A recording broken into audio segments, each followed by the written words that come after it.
여러분 안녕하십니까? 우리 사회 급속한 고령화와 관련해서 최대 불안 요인은 노후 안전판 부족 문제입니다. 국민연금만으로는 노후가 불안하고 그러다 보니까 은퇴 연령이 지나서도 생계 유지를 위해서 일터를 떠나지 못하고 있습니다.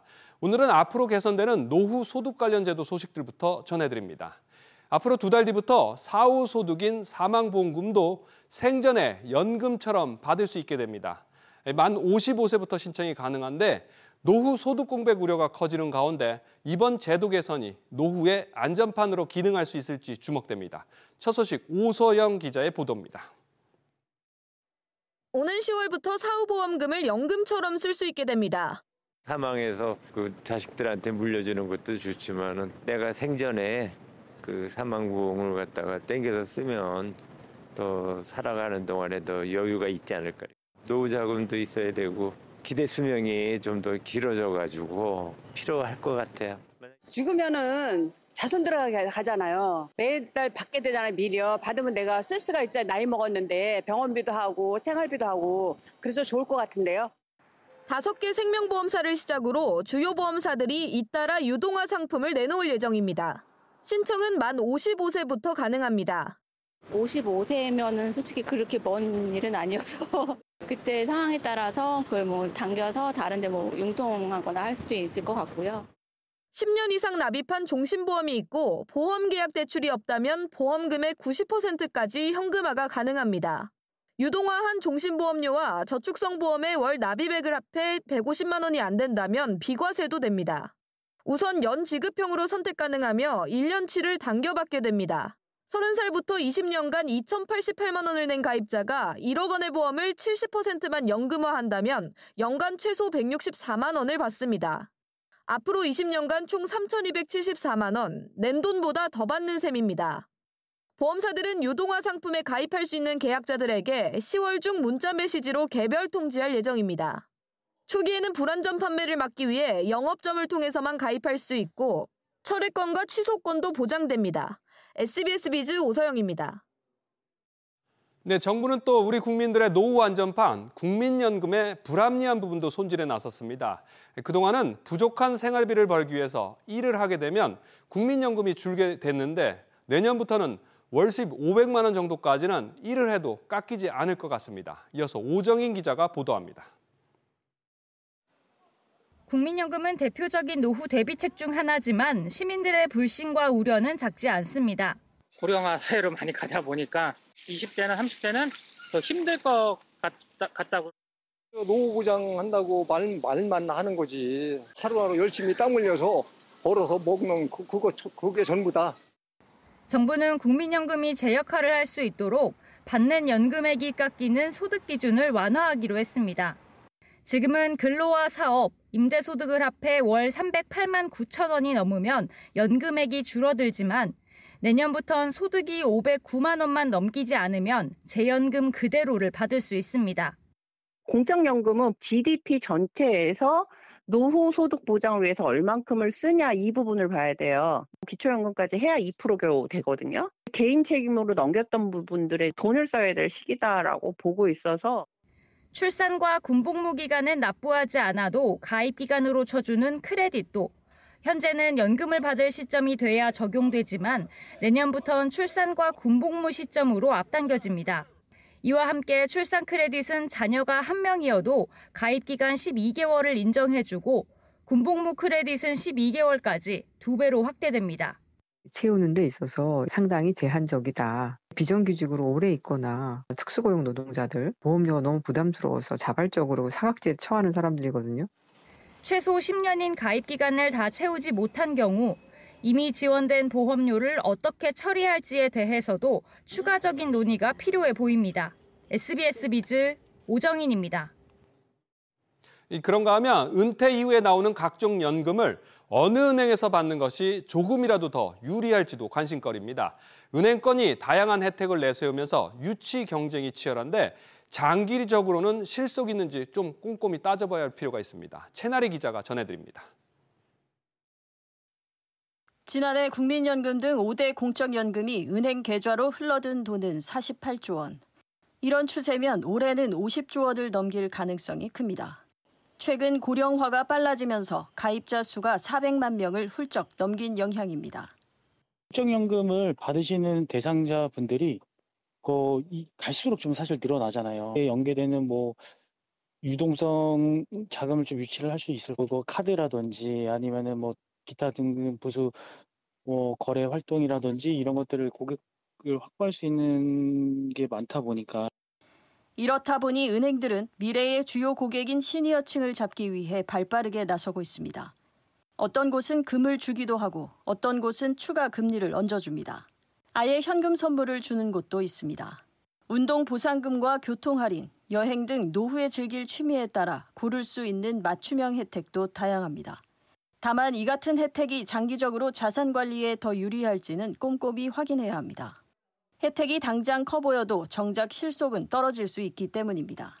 은행이 뭐를 주느냐 그것도 따져야 되겠지만은 그 장기적인 조건의 차이가 뭐가 있느냐, 요거를 좀 확인해야 될 것 같습니다. 이가 가장 중요하지만은 돈을 언제 뺄 수가 있을 조건이 있는지, 빼는 시기에 대한 어떤 제한이 있는지.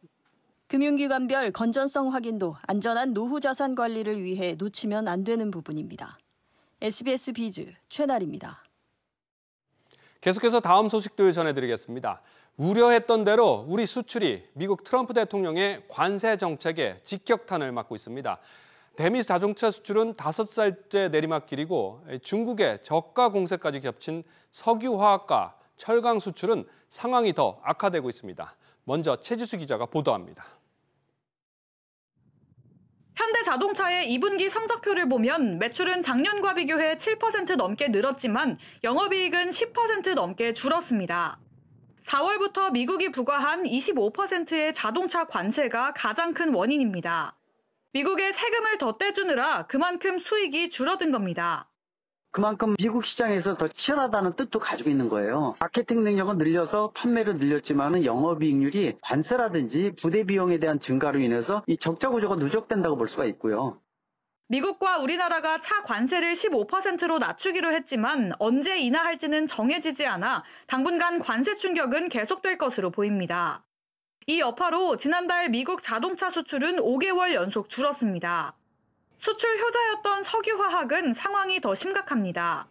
중국발 공급 과잉 속에 여천 NCC 부도 위기까지 맞물리면서 생존을 걱정할 지경입니다. 여천 NCC의 경우는 대주주들이 자금을 투입해서 급한 불은 일단 끈 걸로 보입니다. 하지만 근본적인 경쟁력 자체가 약해지고 있기 때문에 구조조정 같은 극단의 대책들이 필요하지 않을까 생각을 하고 있습니다. 정부가 곧 석유화학 구조 개편안을 발표하는데 기업의 자발적인 구조 조정을 유도하기 위한 세제 인센티브 내용이 담길지 여부가 관심사입니다. 이런 가운데 미국이 제품에 철강과 알루미늄이 들어간 비율만큼 관세를 더 늘리겠다고 밝히면서 국내 수출 기업의 피해는 불가피해 보입니다. SBS 비즈 최지수입니다. 이 수출뿐만이 아닙니다. 퇴직연금도 트럼프 대통령의 관세 정책 직격탄을 맞았습니다. 미국 관세 정책 여파로 미국 증시가 요동치면서 퇴직연금 사전 지정 운영제도 이 디폴트 옵션의 수익률이 지난해 반토막 수준으로 떨어졌습니다. 김한진 기자, 퇴직연금 수익률 얼마나 떨어졌나요?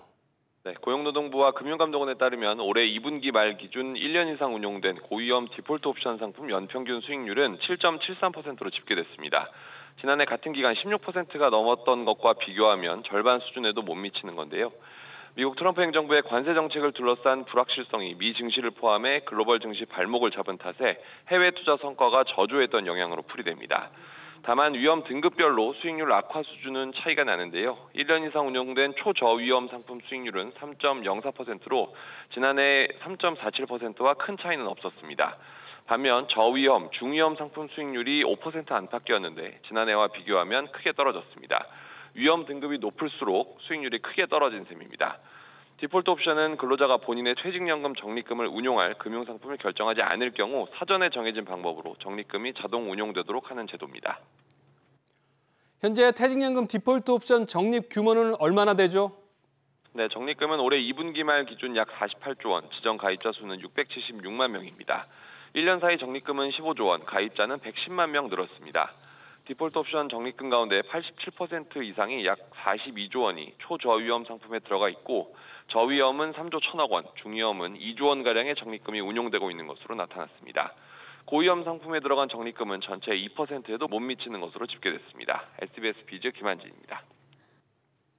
이런 가운데 이재명 대통령은 한미 정상회담을 엿새 앞두고 방미에 동행하는 기업인들을 만났습니다. 이번 회담 핵심 의제로 부상한 재계의 대미 투자 계획을 점검하면서 대응 전략 수립에 나선 것으로 풀이됩니다. 대통령실 연결해 보겠습니다. 우영준 기자. 네, 대통령실입니다. 오늘 재계 총수들과의 간담회 어떤 얘기들이 나왔습니까? 네, 이재명 대통령은 오늘 오전 약 2시간 동안 기업인들로부터 조선과 반도체, 자동차 등 한미 협력 핵심 산업의 대미 투자 계획을 보고받았습니다. 기업별로는 삼성전자와 현대차, LG, SK 등이 이미 미국 내 공장 건설과 증설을 추진 중인 만큼 현지 투자와 일자리 창출 효과를 강조한 것으로 전해졌습니다. 특히 최근 미국을 다녀온 이재용 삼성전자 회장은 방미 기간 구체화한 한미 공급망 협력 강화와 현지 반도체 투자 확대 계획 등에 대해 이 대통령과 소통한 것으로 알려졌습니다. 또 김동관 하나그룹 부회장은 마스가 프로젝트와 관련한 그룹 차원의 계획을 공유했습니다.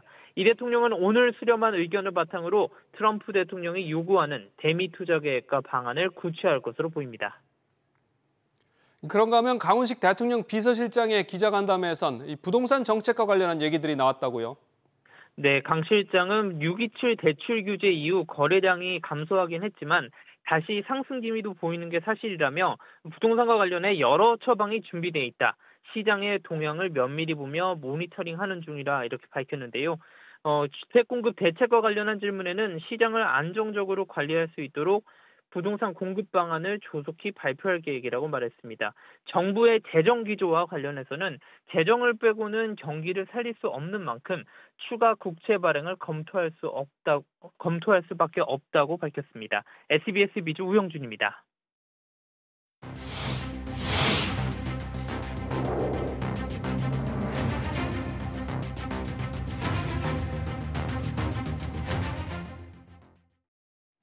지난 2월 4명이 숨지는 등 10명의 사상자를 낸 세종-안성-고속도로 교량 붕괴 사고는 역시나 인재였던 것으로 드러났습니다. 안전장치를 작업 편의상 임의로 제거한 게 결정적 원인이었습니다. 산업재해와의 전쟁을 선포한 정부는 관리감독을 소홀했던 시공사 현대엔지니어링에 대한 영업정지를 검토하고 나섰습니다. 먼저 유정현 기자입니다. 사고는 교량 상판에 대들보 역할을 하는 구조물 거더를 설치하는 과정에서 발생했습니다. 공사를 맡은 하도급 업체가 작업상 편의를 위해 거더가 넘어지지 않도록 고정하는 스크류잭을 임의로 빼버린 게 원인입니다. 스크류잭 임의 제거는 청문 시에 확인을 하였고 그리고 CCTV 영상에 찍혀 있습니다. 하수급자의 현장 소장이 스크류잭을 제거하도록 지시하였다고 청문 시에 알게 되었습니다.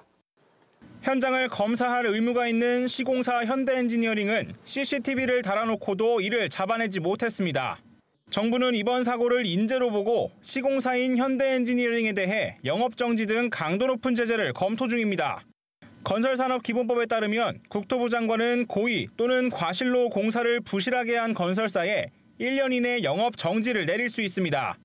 국토부는 앞으로 4-5개월 동안 관련 절차를 거쳐 제재 수위를 결정할 방침입니다. 현대 엔지니어링 사고 같은 경우는 지금 중대 사고가 일어난 거고 사망자 수가 많기 때문에 국토부 직권 처분을 할 계획입니다. 현대엔지니어링은 대표이사 입장문을 통해 이번 조사 결과를 면밀히 검토해 시스템에 적극 반영하겠다고 밝혔습니다. SBS 비즈 유정현입니다. 앞으로는 이런 중대 재해를 낸 기업들의 돈줄을 조이는 방안도 추진됩니다. 사후약 방문식의 처벌이 아니라 사전에 막기 위한 범정부 차원의 조치 중 하나입니다. 금융당국은 신규 대출은 물론이고 기존 한도까지 줄이는 방안을 검토하고 있습니다. 이어서 이한승 기자입니다. 논의에 불을 붙인 건 중대재해 기업에 경제 제재를 해야 한다는 대통령의 말이었습니다. 대출과 투자에 불이익이 있는 게 상장 회사들은 상당히 큰 타격이 있을 거 아니에요. 이런 경제적 제재를 실제로 해야 효과가 있을 것 같습니다. 금융당국은 중대재해가 발생하면 대출에 불이익을 줄 수 있게 심사 체계를 개선하기로 했습니다. 신규 대출 심사를 받거나 기존 대출 만기를 연장할 때 금리를 높이고 한도를 줄이는 식입니다. 대출 약정서에 중대재해 사유를 반영해 이미 나간 대출에 대해서도 한도를 축소하고 인출을 제한할 수 있게 할 방침입니다. PF 보증 심사와 시장 안정 프로그램에 페널티로 반영하는 방안도 검토 중입니다. 투자자들이 중대재해 정보를 바로 알 수 있게 중대재해 발생 즉시 공시하는 방안도 추진됩니다. 반대로 중대재해 예방에 쓰는 자금을 지원하고 우수 인증 기업에는 금리와 한도를 우대하기로 했습니다. 행정 제재나 처벌이 강화되면 중대재해 발생 기업의 신용과 투자 리스크가 확대될 수밖에 없습니다. 리스크가 확대된 만큼 건전성 관리와 투자자 보호를 위해서는 금융권의 선제적인 관리와 대응이 필요합니다. 고용노동부도 중대재해 기업의 입찰 제한이나 공공공사 참여 배제, 과징금 및 벌점 강화 등과 함께 징벌적 불이익까지 검토하고 있습니다. SBS 비즈 이한승입니다. 다음 소식입니다. 가계빚이 지난 2분기에만 25조 원 가까이 폭증했습니다. 이른바 부동산 영끌에 증시 비투까지 몰리기 때문인데 이 때문에 전체 가계빚 규모도 역대 최대 기록을 다시 썼습니다. 기준금리를 내릴 경우 집값과 주식시장을 자극할 수 있어서 금리 결정을 한 주 앞둔 한국은행의 고심도 깊어질 전망입니다. 이정민 기자입니다. 지난 7월 대출 규제 강화를 앞두고 막판 수요가 몰렸습니다. 6월에 강서구의 아파트를 매수했고요. 부담대를 5억 7천 정도 받았습니다. 대출 규제가 생길지도 몰랐고 정부가 바뀌기 전에 사야겠다라는 생각은 있었어가지고. 규제 대출을 쪼고 있는 마당이다 보니까 좀 넉넉하게 받아놓고 고민을 하자 이런 생각으로 원래는 4억을 신청하려고 했다가 올려가지고 한 5억 5천 정도 받았습니다. 이에 따라 지난 2분기 주택담보대출은 전분기보다 14조 9천억 원 급증했습니다. 여기에 증시가 호조를 보이면서 주식 투자가 크게 늘어 기타 대출도 8조 2천억 원 증가했습니다. 부동산과 주식시장 과열로 비투가 늘어나면서 가계빚은 24조 6천억 원 폭증해 1952조 8천억 원으로 불어났습니다. 지난 2021년 3분기 이후 가장 큰 증가폭입니다. 오는 28일 금융통화위원회에서 기준금리 인하 여부를 결정할 한국은행도 가계부채 추이를 예의주시하고 있습니다. 수도권 주택시장과 가계부채 증가세는 6.27 대책 이후 다소 진정되는 모습이지만 서울 일부 지역에서는 여전히 높은 주택가격 상승세가 이어지고 있어 추세적인 안정 여부는 좀 더 지켜보아야 할 상황입니다. 가계대출 증가세가 한풀 꺾였지만 안심하기엔 이르다고 본 금융당국은 규제 지역의 LTV 강화를 비롯한 추가 대책을 검토 중입니다. SBS 비즈 이정민입니다. 앞서 대통령실 연결할 때 잠시 전해드렸습니다만 이 수요를 억제하는 대출 규제에 이어서 이제 부동산 시장 관심사는 주택 공급 대책입니다. 정부가 늦어도 다음 달 초까지는 대규모 공급 대책을 내놓겠다고 밝혔습니다. 안지혜 기자. 네, 안지혜입니다. 김윤덕 국토교통부 장관이 주택 공급 대책 발표 시기를 좀 더 구체적으로 밝혔군요. 그렇습니다. 김 장관은 오늘 국회 국토교통위원회 전체회의에 출석해 부동산 공급대책 발표 일정에 대해서 빠르면 이달 안에 하는 걸 원칙으로 잡고 있지만 다음 주 대통령 순방 일정도 있는 만큼 늦어도 다음 달 초에는 예정이라고 밝혔습니다. 대책 내용과 관련해서는 일단 공급대책이 주라면서 세제 혜택과 관련된 금융 문제가 있다면 관계부처와 협의해 내용을 일부 포함할 수 있을 것이라고 말했는데요. 지난 6.27 부동산 대책과 관련해서는 부분 치료제라고 생각한다면서 수요 억제책으로 쓰인 대책이라고 답했습니다. 정부는 지난 6월 주택담보대출 한도를 6억 원으로 제한하는 등 고강도 가계부채 관리 방안을 내놨습니다. 이후 한 달여가 지난 지금 서울 아파트값 모금세는 다소 주춤한 분위기지만 확실한 공급 없이는 집값이 언제든 다시 요동칠 수 있어서 정부의 첫 공급대책 발표에 관심이 모이고 있습니다. 현 정부 들어 첫 주택 공급 대책이라 더 관심이 쏠리고 있는데 어떤 내용이 담길 걸로 예상되나요? 네, 서울을 포함한 수도권 주택 공급 내용이 담길 것으로 보입니다. 다만 새로운 신도시 발표보다는 3기 신도시 공급 촉진 방안과 도심 내 유휴지 개발 내용 등이 담길 것이 유력합니다. 특히 개발이 지지부진한 서울 의료원 부지와 서부 면허시험장 부지, 용산 미군 부대 부지 주택 공급 방안이 담길 것으로 전망됩니다. 이와는 별도로 이 대통령이 언급한 로또 청약에 대한 후속 조치도 나올 것으로 보이는데요. 앞서 이 대통령은 로또 청약이 집값 상승을 부추기는 주요 원인이라면서 대책을 주문한 바 있습니다. 관련해서 당첨에 따라 시세 차익을 환수하는 채권 입찰제 도입도 정부가 검토하고 있는 것으로 알려졌습니다. SBS 비즈 은지입니다. 그런데 기존 공급 대책은 좀 차질을 빚고 있습니다. 3기 신도시 고양 창릉 내 일부 블록에서 문화재 흔적이 발견돼서 토지주택공사 LH가 발굴 조사에 착수했습니다. 관련 일정이 늦어지면서 결국 본청약을 미룬 것으로 확인됐습니다. 박연식 기자, 이번에 본청약이 미뤄진 곳 정확히 어디죠? 3기 신도시 고양 창릉의 S3, S4 블록인데요. S3블록은 1,306세대 2공유역 분양주택을, S4블록은 공공 분양주택을 1,024세대 공급 예정입니다. 하지만 해당 블록들은 앞서 문화재 흔적이 발견됐다며 한국토지주택공사 LH가 문화재 발굴 조사에 착수한 바 있는데요. 관련 일정이 늦어진 겁니다. LH는 지난 14일 사전 청약 당첨자들을 대상으로 오는 2026년 3월로 예정된 본청약 일자를 석 달 연기해 오는 2026년 6월에 실시하겠다고 밝혔는데요. LH 측은 지작물 이전 지연으로 문화재 발굴 조사 등 후속 공정이 수년됐다고 설명했습니다. 해당 블록의 입주 시기는 오는 2029년 2월로 예정돼 있었지만 더 미뤄질 예정인데요. 이에 대해 LH는 본 청약 공고 시 입주 시기를 확정할 계획이라고 밝혔습니다. 3기 신도시 곳곳에서 사업 차질이 빚어지고 있군요. 네, 그렇습니다. 앞서 이달 초 고양 창릉 내 209 사업장에서도 포스코 ENC의 공사 중단에 따라 집안 작업이 멈춰진 상태인데요. 착공을 위해서는 빠르게 집안 공사가 진행돼야 하지만 첫 삽투차 뜨지 못하고 있는 겁니다. 이재명 대통령이 3기 신도시를 통한 주택 공급의 속도를 내야 한다고 강조했지만 공급의 차질을 빚고 있는 상황인데요. 현 정부가 추진 중인 주택 공급 확대 정책에도 불확실성이 커지고 있다는 지적이 나옵니다. SBS 비즈 박연신입니다. 올해 상반기 상장사들의 영업이익이 전년 대비 모두 늘어난 것으로 나타났습니다. 이 금융사들의 영업이익은 소폭 줄었지만 순이익은 늘었는데 특히 증권 부문의 순이익이 크게 증가했습니다. 엄하은 기자, 올해 상반기 상장사 실적 어땠습니까? 한국거래소가 유가증권시장 12월 결산법인 731곳을 분석한 결과 상반기 연결 매출액과 영업이익은 전년 대비 각각 5.2%, 8% 늘었습니다. 특히 영업이익은 110조 4천일억 원으로 지난 2022년 111조 6,807억 원에 이어 110조 원대를 다시 돌파했습니다. 순이익도 같은 기간 14.7% 증가했습니다. 삼성전자를 제외하면 매출액과 영업이익은 각각 5.2%, 16.3% 늘었고 순이익은 23.8% 증가했습니다. 업종별로 보면 제약, 운송, 창고 등 15개 업종의 매출액이 증가한 반면 건설, 비금속 등 5개 업종은 감소했습니다. 제약, 전기가스 등 11개 업종은 영업이익이 증가했지만 비금속, 금속, 종이, 목재 등 9개 업종은 줄었습니다. 금융사들의 상반기 실적은 어땠습니까?